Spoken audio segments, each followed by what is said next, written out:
The first week I was here, we went to a local Unitarian church, and I met somebody there that was part of the Nelsontown band. This was probably the first week we lived here. My husband was here a couple weeks before us starting a job. And he said, "Oh, you play the clarinet. You should be in our band. I'll pick you up at 4."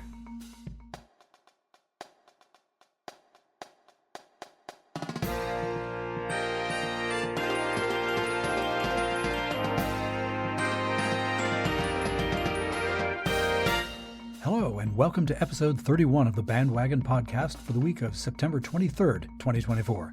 On this edition of the program, news and notes from the band world, including a moment to catch up on who's going to Pasadena, a brief trip down under, a band-related tip of the cap to a resonant voice, a tiny clarification, and this week's conversation gets us firmly back to the world of lifelong band participation. I'm your host, Rob Hammerton.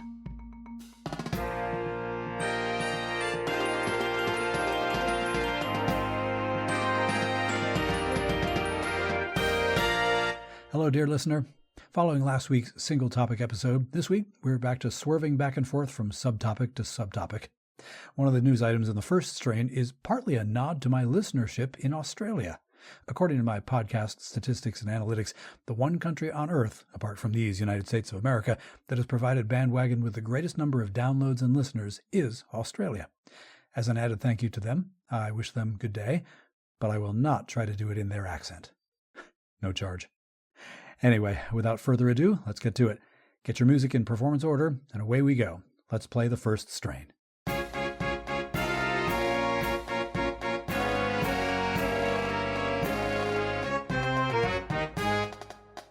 In this episode's first strain, news and notes from the band world.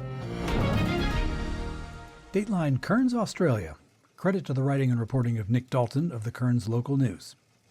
The Cairns Municipal Band is preparing to move from Cairns North to Edge Hill. And regardless of how good your Australian geography is, it's not that simple a story. The band had been forced to give up their rehearsal location on Charles Street in Cairns North to make way for James Cook University's Cairns Tropical Enterprise Center car park. They had rehearsed there for 75 years. The 35-member band acquired a site in the Greenslopes Street Cultural Precinct to build a new band hall of about 450 square meters, but due to expensive construction costs, they've needed to go back to the drawing board, and not merely metaphorically. Building committee member John Sexton said the original drawings were being redesigned to ensure that the building's cost stayed around $1.1 million Australian, and that quotes based on the first designs, which themselves cost $50,000, ranged from $1.3 to $2 million. James Cook University's final offer to the band for the acquisition of their property was $1.15 million.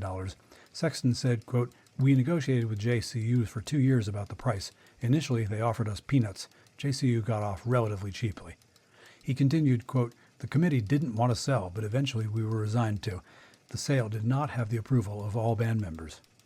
A JCU spokesman said that JCU has allowed the Cairns Municipal Band to continue using the Charles Street building free of charge until the location is required for the car park development. Sexton said the new single-level building needed to be built on a concrete foundation 800 millimeters higher to mitigate flooding from a nearby creek. This is a new regulation, even though other buildings in the precinct had never flooded, even after Cyclone Jasper last December. Sexton expects the next set of designs to be ready by the end of this month for the committee to make a final decision on, and that, all going well, the 6 months of resulting construction could start at the end of October. He said that the current plan is for the band to leave its old Charles Street location by the middle of next year. The university has committed to give the band 6 months' notice before they need to vacate. Dateline Pasadena, California. The Pasadena Tournament of Roses Association has announced the 20 bands that will perform in the upcoming 136th Rose Parade on New Year's Day 2025 with its theme, Best Day Ever. Actually, the association made this announcement back on March 4th, but somehow I'm just getting to it now. Whatever. Those participating bands include the 605 All-Star Band from Artesia, Bellflower, Cerritos, Hawaiian Gardens, La Mirada, Lakewood, and Norwalk, California. All-Star Marching Band Mexico from Puebla, Mexico. Banda de Música Herberto López Colegio José Daniel Crespo from Chitre, Herrera, Panama. The Fresno State University Bulldog Marching Band from California State University in Fresno. the Elsinore Girls Marching Band from Hornbeck, Denmark, the Homestead High School Mighty Mustang Marching Band and Color Guard from Cupertino, California, the Kyoto Takebana High School Green Band from Kyoto, Japan. And to prepare yourself, you may wish to go back to episode 17 of this podcast, where I offered this group up as my internet rabbit hole of the week. The Los Angeles Unified School District's All-District High School Honor Band from Los Angeles, California, the Pasadena City College Herald Trumpets and the Pasadena City College Tournament of Roses Honor Band, each from Pasadena, California, the Pebble Hills High School Spartan Marching Band from El Paso, Texas, Rancho Verde Crimson Regiment from Moreno Valley, California, the Salesians of Don Bosco Southern California High School Band from Rosemead, Bellflower, and Boyle Heights, Los Angeles, California, the Seminole High School Warhawk Marching Band from Seminole, Florida, the Jackson State University Sonic Boom of the South from Jackson, Mississippi, the Lincoln Way Marching Band from Frankfort, Illinois, the New England Honors Marching Band, about which you can learn lots more by visiting my episode 16 trio section conversation with the band's assistant director, Bobby Bergeron, the Salvation Army Tournament of Roses Band from Carson, California, the University of Wyoming Western Thunder Marching Band from Laramie, Wyoming, and the United States Marine Corps West Coast Composite Band from San Diego and Camp Pendleton, California. And that's news and notes from the band world for this week. If you have a news item you think should be included in this segment, send me a link via email to heybandwagon@yahoo.com. Now we'll take a quick break. Meet you on the other side.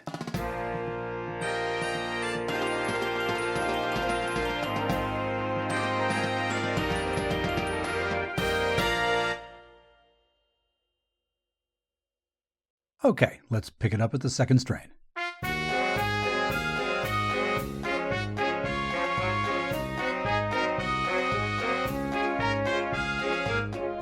This week's second strain is a story that contains a bit of time travel, a point of personal privilege. If anyone should have command of Robert's Rules of Order, it should be me. And at the end of the story, there's a bit of a twist.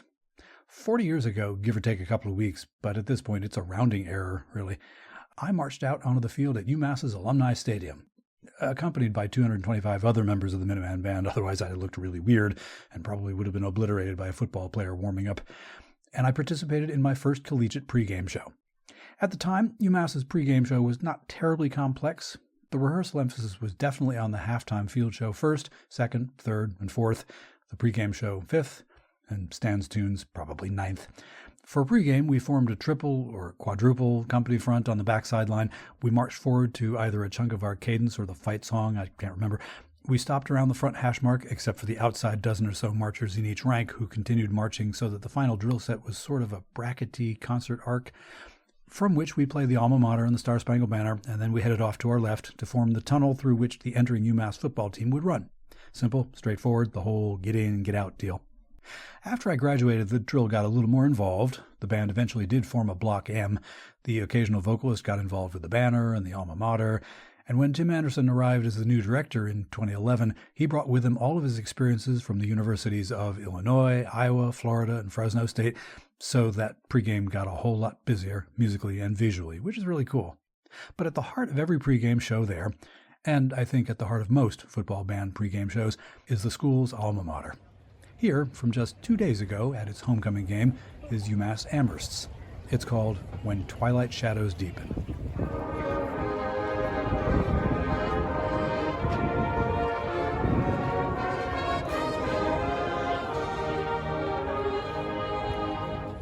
When twilight shadows deepen and the steady heart draws down, when shades of night are falling and the evening breezes sound, 'tis then we hope to gather with the silvery sky, and lift our hearts and voices in the songs we love so well.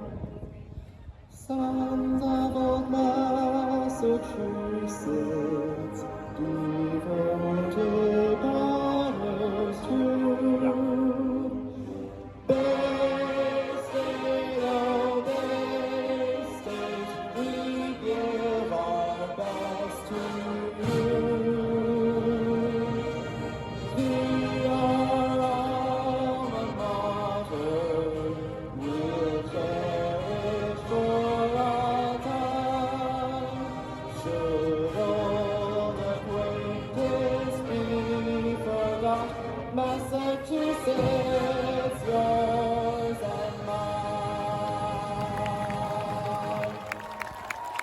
And yes, in case Twilight Shadows is new to you, two music composition things happened. One, the last phrase does in fact contain the melody and a lyric from Auld Lang Syne, and it does so unapologetically. And two, any University of Oregon fans who may be listening may have reason to try and figure out, did we steal a large part of our fight song melody from Twilight Shadows, or was it the other way around? Or did the universe just do one of its weird things? And now that we at UMass have crashed the ranks of the BCS, can we put Oregon on the schedule someday just so those questions can be asked in person? Anyway, meanwhile, 40 years ago in September 1984, I played Twilight Shadows on the field with my band for the first time. And this weekend, in September 2024, the vocalist that sang the Alma Mater in front of my band was one of its new freshman trombonists, a fellow named Kieran Murphy. He's my nephew. Time keeps on slipping. Anyway, after this upcoming fermata, I get to have a conversation with a new friend from the grown-up band world.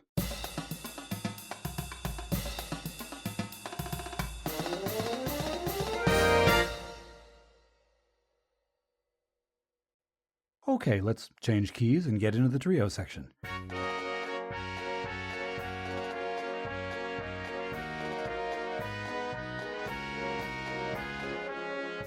This week in the trio section, I'm pleased to be joined by someone whom I first met. Really, my introduction was at a session of the New England Band Directors Institute back in July, which I talked a little bit about in episode 21.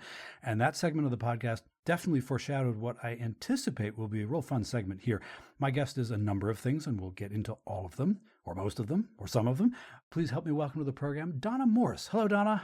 Hi. Thanks for having me. Thank you for coming on. Without spoiling too much of what we're likely to get into here, I think the next little while we'll reopen the topic of adult participation in the band activity, which in recent podcast weeks has taken a little bit of a back seat, so I'm excited to fix that. But first, I'll start with some quick introductory questions so people can begin to get a sense of who they're listening to here. So first, what's your primary instrument? Oh, that's actually not that easy of a question, but I would say that clarinet is my primary instrument, followed quickly by saxophone, and then flute, then piano. And that's where I draw the line after that, because I can barely keep up with those. So how did you get into playing that instrument? So I actually started on piano lessons when I was trying to remember if it was 7 or 8, but around that age. And then we started in elementary school in Miami, where I grew up. We started band technically in 7th grade. So after elementary school in junior high. So it's pretty late. But you could start in 6th grade for the junior high with the junior high band director at a night school. We had huge night schools in Miami, still do. So you could go to night school, you could go to woodshop typing, or you could go to band. So I learned to play an instrument while I was in 6th grade, still in elementary school.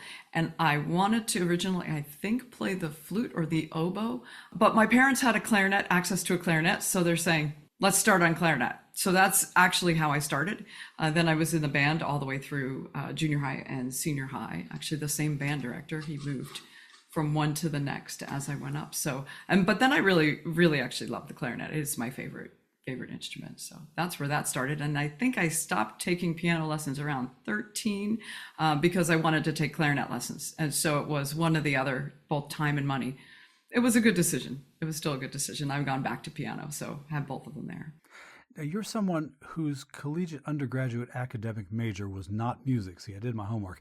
I identify with that fairly intensely. So through that lens, I'm going to invite my listenership to hear this next answer to this question. What bands have you been active with in your life? So other than school bands in high school and junior high, and we did lots of things. The music education in Miami is huge and very active. So I did things like the Orange Bowl Parade and All-State and all that. In college, I actually have a business major from Bucknell University in management finance, which has actually helped me a lot. But I played in the marching band and in the concert band and anywhere I could play. That was actually an interesting decision because I went there because they had an active music department for non-majors. The music department there is fairly small, but there are an enormous number of students there that are musicals. They have 3 or 4 choirs and multiple instrumental ensembles, and the majority of people in those are not music majors. So it was one of the things that drew me to that school. Really, after that, I didn't play that much after college. We played a couple shows in New Jersey where we lived, pit orchestras, but I basically didn't play very much. My kids were born and I was doing that for a number of years, but we moved to the Carolinas and I started thinking about taking some flute lessons. And then I started really ramping up again, saying, oh, I really miss this. Got back to it. But when we moved to New Hampshire, which was in '96, I found somebody here, a teacher, a private teacher, who was a world-class saxophone player, has since passed away in 2018, unfortunately. He was a huge influence in the area. He grew up here. He went out on the road with a lot of bands. He was a saxophone player. He was the music director for Royal Caribbean, and his father was ill, so he came back to the area to take care of his father and stayed and taught. And that was the ramp that I took right back into music in the late 90s and started teaching. And that's when I found jazz, which was something I hadn't really played. And that was a book that is still wide open that I really enjoy. Now I play in a bunch of different bands, but my trajectory band-wise has been really this big gap between, I don't know, the mid 80s to about mid 90s. And then it was right back in again. Seems like a recurring theme, certainly within the community band world that I've dipped my toes into lately, that people are getting back into playing instruments after a significant life gap. Yes, indeed. And mine was fortunately only about 10 years, but and other people have gone decades. So I did not go decades because I knew I couldn't stay away. And I was working in banking when I got out of college. And as much as I did a pretty decent job, was making pretty decent money in New York, I really didn't enjoy the whole corporate job thing. I didn't enjoy much about it.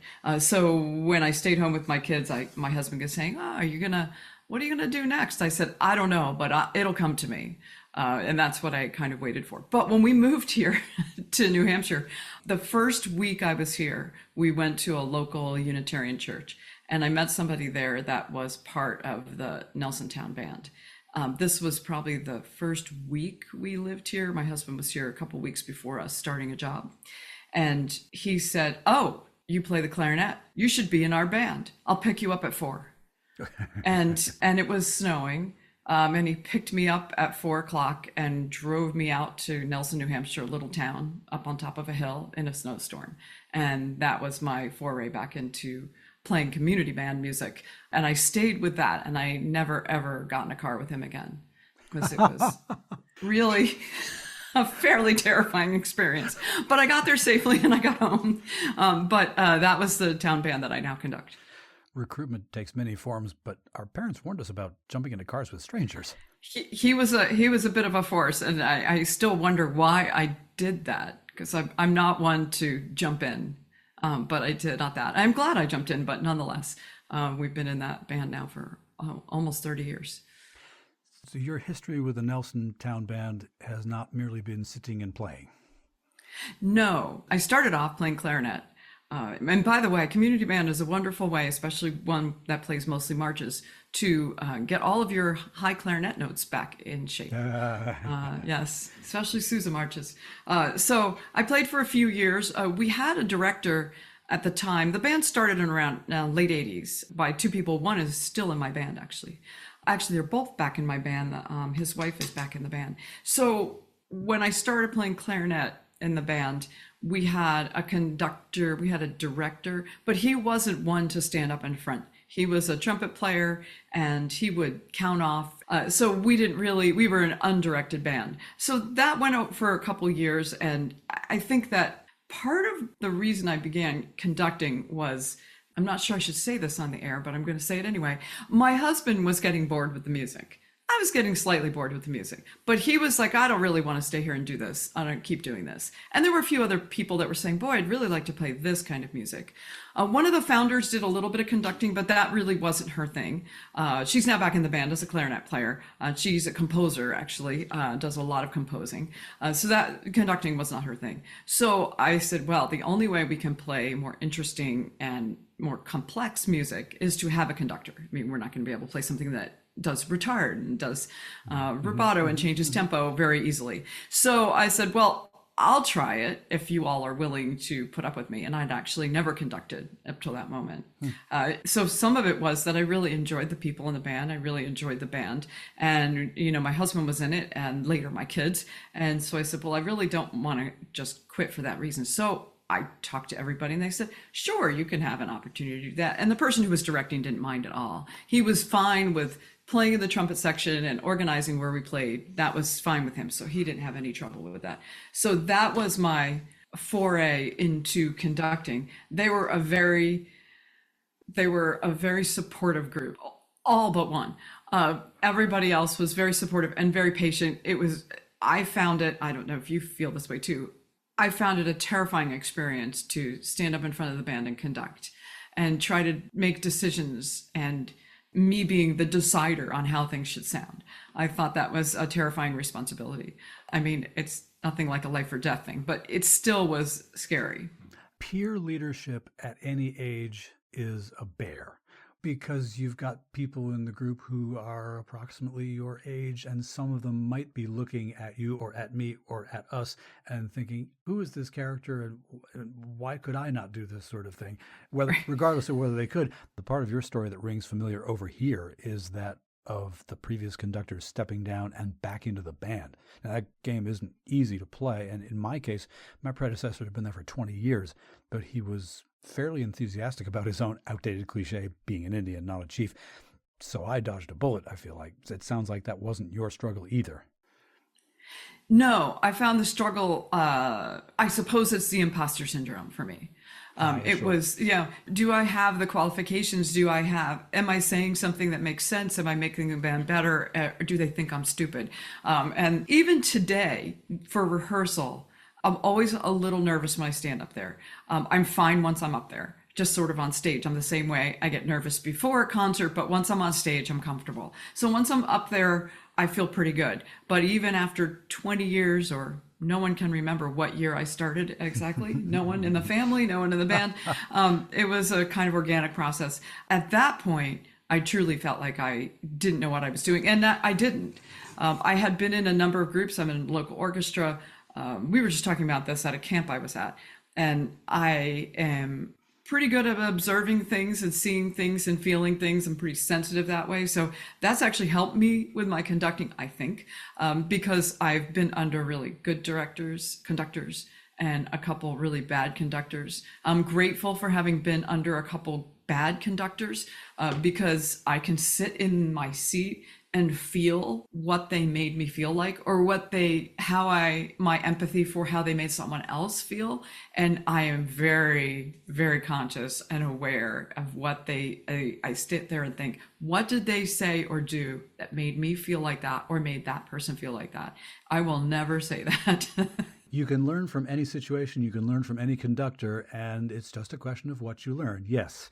Yes. I have very often not very often because I've been fortunate not to play for a whole lot of terrible conductors, but every so often somebody running a professional development session for teachers, you have the occasional opportunity to sit there and think, I'm never doing that to my band. Right. The one thing I did learn is that there's no good music that comes out of someone that's either nervous, afraid of making a mistake, or feeling belittled. I mean, you can never get any good music out of somebody like that. So that was a really important part of it. I've had a couple band members that have said to me, you're so patient. And I think to myself, well, I don't know if there's an option here. I have to be patient for people that I need to be patient with. And I'm sure you know too, I know who I can push in public and who I need to push in private and who I need to sit back and say, I'm going to wait this out. They'll figure it out. Long story, unusually short for me. Once I had a side conversation with someone who didn't understand why I wasn't tougher with the other folks in this one particular playing group. Why don't you get on them about things like intonation and other things that maybe weren't drop dead perfect? And I could not convince them that if they were professionals, then yes, I could, but they would probably not have this and this and this issue, right? But they're volunteers, and it's not in my best interest to cause them to want to not come back. Like, I can't yell at volunteers, man. Else they'll say to themselves, I don't need to get yelled at. I can get yelled at by better people. You used the phrase imposter syndrome kind of referring to the conductor thing, and boy, I feel that sometimes. But also there's another DONNA MORSE resume bullet point, which is a real important one, which I can imagine imposter syndrome might play very heavily into it from the performance standpoint, and that has to do with 2 words: New Horizons. New Horizons, yeah. New Horizons has been a project that has been way bigger than I ever intended.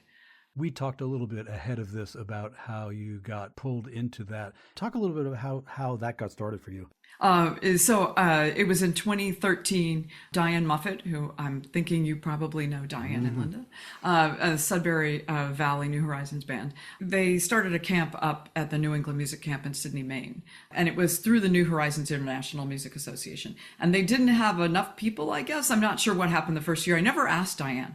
But I got an email because I'm a community band director in New Hampshire, and there is some list somewhere that my name is on. I don't know who keeps the list or how it happens, but she found my name somewhere and sent an email to us and said, is anybody in your band or would like to attend this band camp? And I thought, well, that looks like fun. So I presented it to my community band, one other French horn player, and my husband and I said, oh, this looks like fun. Let's just do this. Let's try it. I had no idea what I was getting into, and I just went up to play. So it's a phenomenal facility, just absolutely phenomenal. They have a 250-seat amphitheater. They actually put on some big concerts there now. Huge facility on Lake Missalonsky in near Waterville, Maine. And we had a great time. It is music camp with cocktail hour. So that's really what it is. All adults, advanced band, all kinds of classes, jazz bands. So the founder of New Horizons International, Roy Ernst, was one of the conductors there. So during cocktail hour one day, we were talking, and he's quite the salesman. And he was telling me, oh, you should start a New Horizons band. And at that time, I didn't know what it was. I said, well, I've got this community band, and there's 5 community bands around here. And I'm starting to find that other bands are starting to say to my players, you know what, I have a number of players that are in multiple bands. And when they're short trombones, I say, well, you guys have 4. If you could play with us this weekend, that'd be great. And I thought, there must be enough people around here to play in all these bands. And, this is a very artsy area. Yeah, don't poach. Well, when they tried to get my son to move bands, then I was like, wait a second. So they didn't know it was my son. But it wasn't really a permanent thing. It was more like concert to concert. The actual poaching was pretty minimal. But still, I thought there must be enough people to play. We have a very arts-inspired area that we live in between Keene and Brattleboro, Vermont. It's just a ton of people that play instruments and sing and dance and all of that. So I thought, well, a New Horizons band, that's for beginners and people coming back, lifelong learning, people who haven't played in 30, 40, 50 years. So I said, that may be a good way for people to step into the community bands. My community band, as does yours, plays Sousa marches, which are not easy, and not for the faint at heart, and not for people who haven't played in 40 years. We also have 40 something pieces in our summer folder. It's just overwhelming for someone to walk in if they have not touched their instrument. So I decided at that point I would start a New Horizons band in the Keene area to help feed all the town bands. And so I got in touch with the organization, and they assigned me a mentor. And I started putting it together and found a brass teacher, since I am not a qualified brass player, to help me conduct. And it was fall of 2014 when we had our first meet and greet. I put out flyers all over town, put it in the local paper and the Shopper News, which is sort of our penny saver here in this area. And I thought 4 people were going to show up. And I had 25 people show up at the first meeting. It was just outrageous. In that, my husband rightly told me, well, this is a losing business solution, because people are going to join your New Horizons band, and then they're going to move on to the town bands and quit your band, and you're going to be recruiting continuously. And I did actually gain about more than a dozen players in my band that first year. So it really did increase, and a lot of people joined the other town bands also. But I was very surprised to find out that I did not lose all my players, because my New Horizons band runs all winter. It runs in Keene, which is in town, so to speak. All of the community bands, all but one, are out of town. They're in the smaller towns. So the winter time can be difficult for people. And during the winter, most of the town bands are inactive or less active, depending on the band. And New Horizons International, one of the important aspects of it, other than playing music, is the community and the social aspect of it. So this band we run a very different type of thing. Like, with a community band, we're working toward performances. That's what we're doing. We're working toward playing in a gazebo or playing at a parade, and that's what we're rehearsing for. And in my New Horizons band, we're working toward learning to play music together and doing a final concert at the end of our semester, 12 weeks, and that's it. We don't play outside. We have social time, which I found out if I don't have, people will just talk through the entire rehearsal. I have to have social time. So it became something that even though people did join the town bands, they stayed in the New Horizons band for a number of reasons. I've asked people why, not really in a bad way, but why are you still here? Why are you staying when the music is easy for you? I never do any music over grade 2. Sometimes I throw 2.5 in there, but for the most part, we stay 2 and lower. And they said there are a couple of reasons. One, their friends are there. They want to see their friends every week. They're new friends often. The other is that they like just playing some easy music and really digging into it and not feeling technically challenged all the time. Being able to add a little bit more musical sense to it. Some of them stay in because, they really always wanted to play the drums. And so now that feel pretty confident on the flute, they change instruments, or they really always want to learn the French horn. So they'll switch instruments. So I have a lot of that. And I very highly encourage people to do percussion. My old age philosophy is everyone should have to play percussion for a certain period of time and really understand that they are not just banging on things back there. There's way more to it. And it's a great way to learn rhythm. So that's kind of where the New Horizons started. Started in 2014. We had our meet and greet for this fall last week, and we start next week, and it looks like I have about 45 people in the band, and we've decided to start a jazz ensemble at the very intense urging of 4 or 5 trumpet players. But we really want a jazz band, so we're starting that too. Fingers crossed, we'll see if we have everybody for it and if I find all the correct instruments by then, but looks like it may take off. Well, 2 things that strike me. One, happy 10th anniversary. Thank you. And the other thing is that I know plenty of middle school band directors who do not want to have their bands thought of as merely the feeder program for the high school band, even though that is one of the things that a middle school band can be. I wondered, I guess, whether the people who got into the New Horizons band, the Monadnock one that you do early on, even thought about that, or was there worry about that, or was that even a consideration? I never advertised it that way, and so it was just sort of my little backdoor type of that was my first impression. As I got involved in it more, I started realizing it was a way bigger concept than that. But I would say that was my first thought as to why I wanted to do it. But like I said, it's turned into something much bigger and far more rewarding. Because I personally thought, I'll do this for a few years and then I'll pass it on to someone. And now I'm thinking, wow, this is sort of my baby. And it's been a great program. And I'm heavily involved in New Horizons International. I'm on the board there. So, I've gotten way in deep. I was going to get in that direct. You beat me to it. But yes, we share our Venn diagrams intersect at Diane Muffet because I went up to Wayland High School in Massachusetts the very moment that she was coming on as the Wayland Junior High, then middle school band director. So I missed out on the opportunity to experience just how Diane runs a band program and sets it up. And it over the course of years, it just blossomed into, not just from a performance standpoint, but how she held her kids accountable for learning things and proving that they could play this and that and get that skill. She did pop over to the high school band and fill a marching French horn spot a couple of times. And so I actually was in a band with her briefly.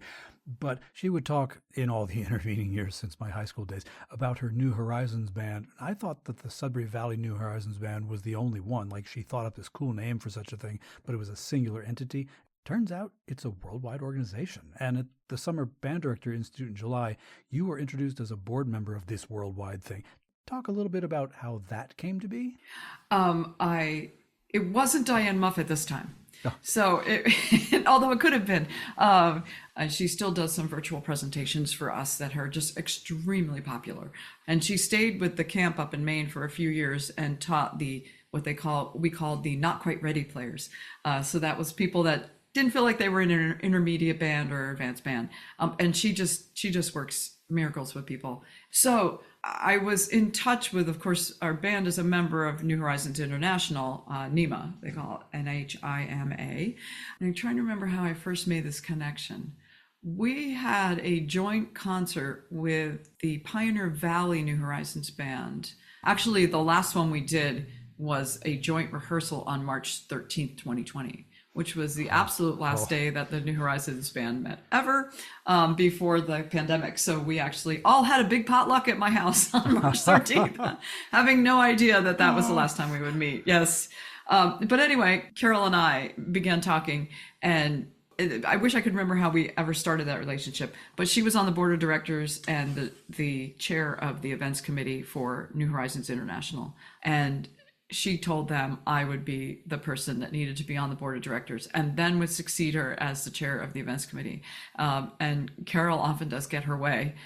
So I ended up on the New Horizons International Music Association board to actually fill in someone who was leaving their term early for some family commitments. But I did take over. I was on the events committee, which is all the in-person events, the camps that have been going on since New Horizons started, but also since the pandemic started, virtual events and now podcasts, and it just keeps getting bigger and bigger. So that's how I got involved in that. And that got bigger and bigger during the pandemic. And I stepped in as it was still growing and trying to learn all of the nuances of trying to run a nonprofit group via Zoom with no physical location. But I've met some amazing people, really made connections, the US and Canada. There's a couple bands in Australia, New Zealand, and Ireland. There's a couple in a few other places, but the majority of the groups are the US and Canada. Well, your New Horizons journey to the board of directors started at that summer camp in Maine. I think I've seen that there are other ones than that. Talk about what the camps are and how they're set up and what they do. Apart from band camp with cocktail hour, which is it is band camp with cocktail hour. They're set up each year. We have a couple of the same, a couple of different ones. New Horizons International runs their own camps. There also is the New England Adult Music Camp, which was originally New Horizons program, but the New England Music Camp has actually taken it over. But there's mostly New Horizons players there. But for example, this past year, New Horizons International ran 2 camps. One of them was in Cincinnati. And when I say camps, sometimes like in New England, they're at a camp. But in the case of most of our camps, and last year in 2023 and this summer in 2024, we were at resorts and hotels. We like our creature comforts. And you don't have to sleep on the ground to do this. No, there's no sleeping on the ground, not even in a dorm bed. Sometimes there are colleges, but the camp up in New England is a little more rustic. Some of the beds are summer camp beds, so we enhance them a little bit. But the one out in Cincinnati was actually in Lawrenceburg, Indiana, right outside the city. It was at the resort out there. They're set up for a week, Sunday afternoon to Friday morning, about that time period, so 6 days. And it usually involves large ensembles. We had an advanced band, an intermediate band, and a string orchestra at that particular camp.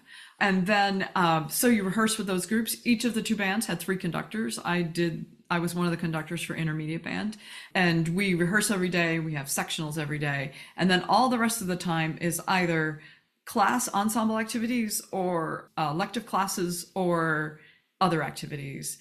In Cincinnati, we went on a riverboat ride as one of our activities with a Dixieland band. We have evening performances, but a lot of the electives are things like almost all of the camps have small chamber groups, whether it's small as quartets or ensembles like a flute ensemble, a brass ensemble, low brass ensemble, trumpet choir, that type of thing. There's usually a jazz element involved. So we have a jazz band. In Cincinnati, we had a full jazz band and an improvisation class. last fall in Mont Tremblant, we rent out a full big resort. It's like a giant log cabin. I can't explain it anyway. It's on a lake, across the lake from the ski area. In Indiana and Cincinnati in June, it was during the big heat wave. Yeah, which was great because we were in this big conference center, so we didn't have to leave the building. All of our rehearsals were all there. We have all our meals together. So it's a really highly social event. So for example, in Cincinnati, I conducted the intermediate band. I also taught a class, just for examples, on the pentatonic scale, which is my favorite class to teach. I love teaching about the 5 magic notes, as someone else put it. My class ended up improvising, which wasn't in my class description, because they may not have signed up. But they did a beautiful job, and they understood what we were doing, and they learned, and it was a lot of fun. I taught a short class on Fourscore, which is the program app that people use for iPad reading music on iPad. And then I also did a short class, an intro to MuseScore, which is a free composition software. And so that's the kind of thing that happens at camp. It's usually all inclusive. You show up and bring your instrument and just play music all day, every day. No time for the news. And that can be a relief. Yes, indeed. A great number of people who may be listening to this at the moment are busy saying, I want in. Trust us, we're going to tell you how to do that. In the grand tradition of teasers, we'll do that in a moment. This moment, I want to see if I can bank the plane around toward the traditional, slightly less strictly resume-based lightning round band questions that I ask the good people who come and help me with this project. First question that I always ask folks is what's one of your favorite pieces of band music that you've played? I don't know if this would be the case now, but this is a funny one that I remember from high school that I always really liked. It was called Broadway Showstoppers. I feel like I've heard of that one, yeah. And I don't know why it was my favorite piece in high school, because it's not the whole suite, which, by the way, are my favorite band pieces. But it was one of those pieces where it had this great giant clarinet run in the beginning. And I used to love to play this, and I love Broadway music. So I think that was kind of my favorite growing up. Now it's hard to pick. Is there a piece of band music that you have never played but you would like to? Or conducted? No, actually, I would love to conduct the whole suites, and I've not been able to do that yet, either of them. But my band has done the march from the first suite, I think. Yeah, which is great, but I would love to conduct those pieces. Yeah. But, and then the other thing on the flip side, and these days, one of the pieces, and this is one I haven't conducted, but I did with my New Horizons band, Fragile, which was Randall Standrich's Unbroken project. Yeah. And I'm starting to really discover the amazing treasure trove of new band music coming out. I mean, there were a number of stagnant years where, there was the standards, and I didn't feel like there was as much great music coming out, but these days it's just phenomenal, the amount of new music. And I did Fragile with my band last semester, and it was just a fabulous, easy but fabulous piece of music. And there's so much great new music coming out these days. I just love it. Is there a band that you would like to perform with that you haven't, either because you're not the right age, or you're not in the right part of the world, or you don't live in the right part of history? There's 2 bands that I've always thought, well, this is jazz though. We're going jazz here. We can go anywhere you want. We can go anywhere. Okay. So I would love to sit in on Gordon Goodwin's Big Fat Jazz Orchestra in California, or the WDR band in Germany, which is, I would just love to sit in and play with those players. As for bands, I've never been able to sit in on one of the big military bands, and to be able to play within that band, that would be a lot of fun. And finally, do you have a favorite band story that you can tell? Well, actually, I think that my favorite band story is I left for college on my 18th birthday. Got on a plane in Miami to go to the airport in Wilkes-Barre, Scranton, which is just a wee bit smaller than the Miami airport. I didn't know people still walk down the steps. And then just opened the door to the airport. I had no idea, being only a person who flew in the big airports in New York and Miami and Atlanta. I landed in Wilkes-Barre Scranton because there was a band camp for my college, which was in central Pennsylvania, but they had rented out a summer camp for marching band camp. And so I didn't know anybody. I was being met at the airport by somebody. I didn't know who, but they were going to drive me there. So I had my clarinet in my hand to make sure they knew who I was. And little did I know they had a picture of me anyway, so they knew who I was. Was the clarinet put together? No, it was in the case, but it was in a Bundy case, it was in a case with a little Bundy thing on it and everything. So it was obvious it was a clarinet. And a woman walked right up to me and said, hi, I'm going to be Karen. I'm Karen. I'm going to drive you to band camp along with one of my still longtime friends who also played clarinet, was a freshman. But when I got to camp, I met this guy that was waiting to see all the people coming in. Scoping, I was a junior, and he was scoping out all the freshmen. That's what I always thought he was doing. And we talked for a long time that day. He was dating someone else in the band, but he introduced me to this other guy who I spent the rest of the day trying to get away from. But anyway, the guy that I met first is still to this day my husband. So I met my husband at band camp. And I tease him about the day that he pushed me off on his friend, but by the end of the year we were dating. He had left, they had split up, he and his girlfriend, and we started dating then and got married when I graduated college. So that's my favorite band story. That's how it works. Yes, met at band camp at 18. Been married more than 40 years, so. Well, the brief conversation we had back in July about possibly setting this conversation up today was 2 months ago, and I can't decide whether it feels like just yesterday or definitely 2 months ago because time is wibbly wobbly and all that. But I'm so glad we got to do it after all, and so appreciative of you being willing to do this. I listened to a podcast that you were on, a different podcast. Yes, I listen to different podcasts. Don't be shocked, everybody. But one thing that you talked about in bringing people into your New Horizons band was you looked at them and say, your best is good enough. And that phrase stuck with me in a very corny way, but in a very true way. I will say that your thoughts as part of our conversation have been, to paraphrase your philosophy, they've been more than good enough. This has been absolutely delightful. Oh, this has been wonderful. I love talking about all of this. And your best is good enough is a New Horizons International mantra. And we use it all the time. I mean, isn't that what it's about? That's all you can give me is your best. So, and that's enough. That's enough. Yep. Yes. Yes. Conductor and engager of adult musical minds, Donna Morse, thanks again for your time today. Oh, you're welcome. It was a pleasure to talk to you about my favorite topic, actually. Yeah. And in a moment, more BandWagon. Thanks so much for continuing to listen.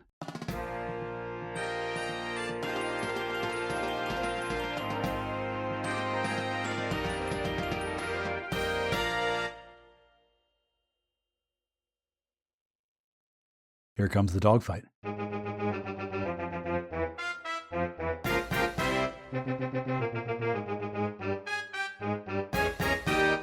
This week's dogfight is a tribute of sorts to a towering figure in American culture who passed away in the last fortnight. He was the voice of Darth Vader, but that's not why I'm thinking of him. He was Terrence Mann in the movie Field of Dreams, who insisted that if you build it, they will come. And you could turn that phrase into something band-related for sure, but that's not why I'm thinking of him either. After 93 years of a remarkable life that brought him from pre-adolescent stutterer to award-winning actor and one of the most recognizable voices on the planet, James Earl Jones passed away 2 weeks ago on September 9th. 2 nights later, I stood in front of my community band and said, let's get a look at our Lion King arrangement. Because, of course, to a certain segment of the population, James Earl Jones was the voice of Mufasa. Much of my band got the idea. I was also calling up that selection because I wanted to see if it were doable with the reduced percussion corps that I was going to have at our next gig in mid-October. I was also calling it up because that community band plays it very enjoyably, and selfishly, I like listening to it. Also, the only thing we had in our repertoire for this program year that was even close to the Imperial March was an arrangement of Mars from Holst's Planet Suite, but, Lion King was just sitting there in our folders waiting, so... And sometime during that segment of rehearsal, as we were going through the various Lion King melodies, I paused, and I said to the group, I heard about James Earl Jones passing on the radio or somewhere, and they played a clip from the Lion King movie, the one about people who had passed on, who were now looking down at us from among the stars. And as I listened, I focused, of course, on the incidental music playing behind James Earl Jones' deep baritone, and I realized, hey, that's measure 72. They all laughed, and I reveled in my movie score fan nerdness, safe in the knowledge that I was in a room full of people who understood the act of reveling in nerdness. This isn't really a band-related internet rabbit hole of the week, but I would invite you to check out the YouTube video to which I have linked in this week's show notes. It's a selection from an outdoor concert that the United States Navy Band played one summer weekday in 2019, along with the Navy Choral Ensemble, the Sea Chanters. It's a medley of a couple of tunes from The Lion King, and it begins with that ferocious solo call in Zulu.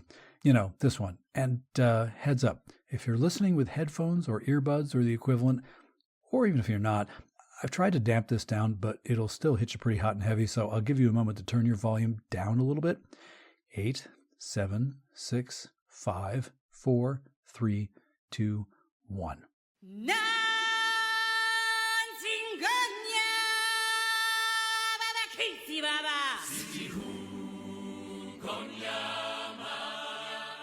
The first vocalist is chief musician Rachel Zarako, and the second is chief musician Danley Cuenca, and I hope I've pronounced those right.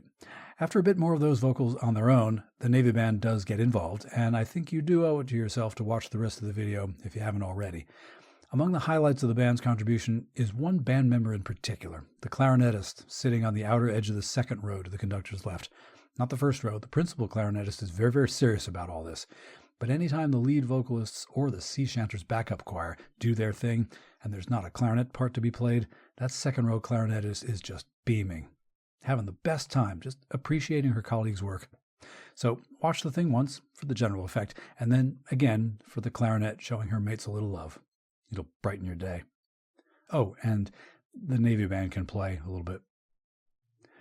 Okay, one last pause, after which I've got some feedback. Thanks for continuing to listen. To wrap up this week, let's take the CODA.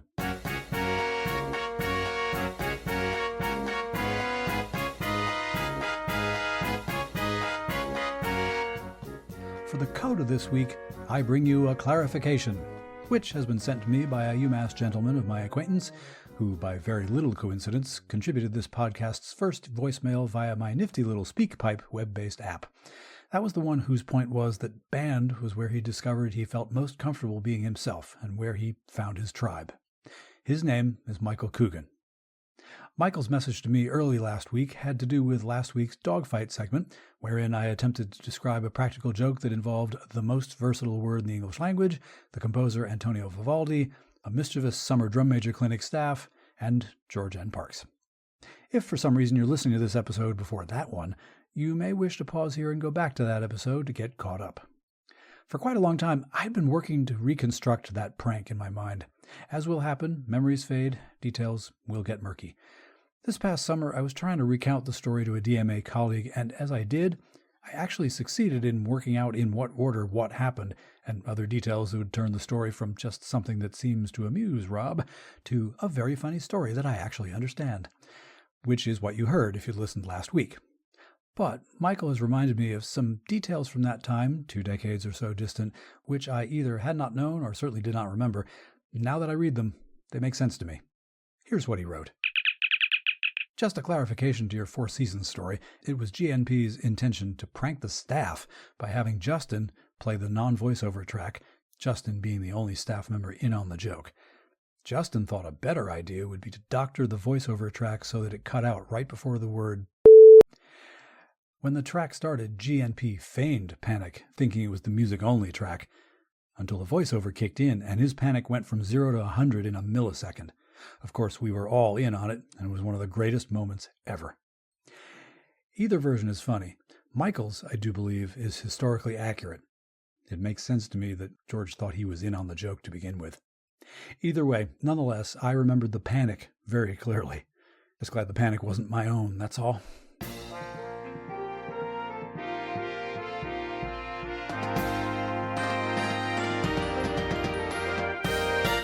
That's BandWagon for this week. Thanks as always for downloading and listening. BandWagon was written, researched, and produced by your humble host. Musical interludes were produced by Hammerton Media, from source material largely by John Philip Sousa. You can listen to more episodes at our website, heyband.podbean.com. Please give me feedback. Let me know what you like or what you think might change. You can do that using our email address, heybandwagon@yahoo.com. Or leave a 90-second voice message by going to speakpipe.com/heybandwagon, just like Michael did. Be aware that I do reserve the right to include your message on the podcast unless you say otherwise. Those contact links and links to our news items, conversation topics, and my interview guest, Donna Morse, can be found in our show notes. Please share the show on social media, and thank you for that. If you enjoy this podcast, get someone else to listen as well. Word of mouth is the best recruiting tool. And to keep up with the pod every week, subscribe to BandWagon on the Podbean app, Apple Podcasts, or wherever you get your podcasts. And please rate and review. It really helps other people to find the show. For now, take care, stay in touch, stay in tune, and we'll do this all again next week. I'm Rob Hammerton, and is that valve oil or something else I smell?